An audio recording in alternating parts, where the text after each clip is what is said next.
center of activity for the community. The presence of our oldest brother's monument makes it more meaningful for the whole family. Today, her vision is a reality. My mother's death is a celebration of her legacy and not a mourning of her death. She always told us that when her time comes, she would like all of us, her children, to be present to see her go. Even though I was here with my husband Paul 3 weeks ago, I decided to grant her one wish, and that to be with her today. It made me feel better to see her alive 3 weeks ago and said goodbye. And when I asked her if I should come back for her funeral, she said no, not anymore. Because at the end of those days when we were here, she was getting better. But when the time comes when I got the news that Mother died, I cannot forgive myself not to be here to see her go, even though it is a big sacrifice for my family, because it is a far place.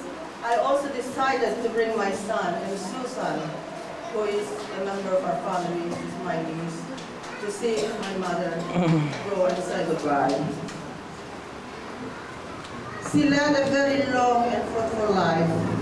It was very hard to accept the fact that Mother had left us and joined Father in heaven. I had fun memories with her. My frequent trips here were very happy occasions, especially her relationship with Paul, my husband. They enjoyed each other's company, with him making her sure that she gets her drinks before and after dinner, because Paul always made a point at the duty-free shop to bring in alcohol or brandy.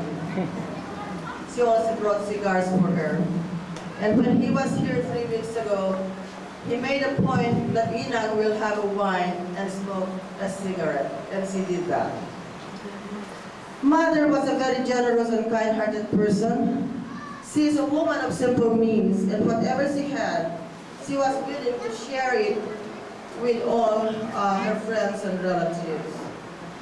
As a child, I need to accompany her to Santa Lucia. I never wanted to walk, but she carried me in her back. I used to be a very stubborn and lazy person. I never liked to work, but she made me feel to be independent and hardworking. My sister Teresing did all the work for me. Even when I was in college, I was lazy, but thinking of my mother's legacy, when I went to the United States, I became independent, and as of today, I am like her, hardworking, never miss work, even though I'm sick, because she has taught me to be a hardworking person, and I would not be what I am today, not because of my mother and my father, because they were very kind to me and sent me to medical school, selling our land in Santa Cruz and Santa Lucia, even though we cannot afford it. And I made a point to come home and see her frequently, because that was my only payback to her, because as a doctor, I can never really help her when she needed me. And my frequent visits to her made me feel a good person, and because I love my mother. I tried to bring my husband all the time, because Paul loves my mother also. The futures I got from her were to work hard, as I said, because she never had an education. She was a very generous and kind-hearted person, because she also helped our relatives here in Mabilbila. I left the Philippines 3 years ago to pursue my career. From her point of view, it's unfortunate that we all settled in the United States.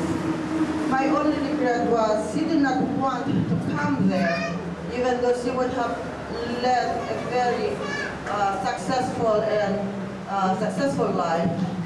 But she always wanted to come to this beautiful place because she wanted to be where my father built. And she told me, I don't want to leave this because look at all what your father has done, the mangoes, the bananas, and all the things that you see here today. Because when she was in the United States twice, less than a month, she wanted to come back because she wanted to be with my father who was then dead, because she said, I'll never want to leave your father. As you can see today, we're all gathered here to celebrate her life and moments. And may her memory lives on. Mother, we love you from the bottom of my heart. From Paul, Stella, James, Adam, and Susan. Goodbye.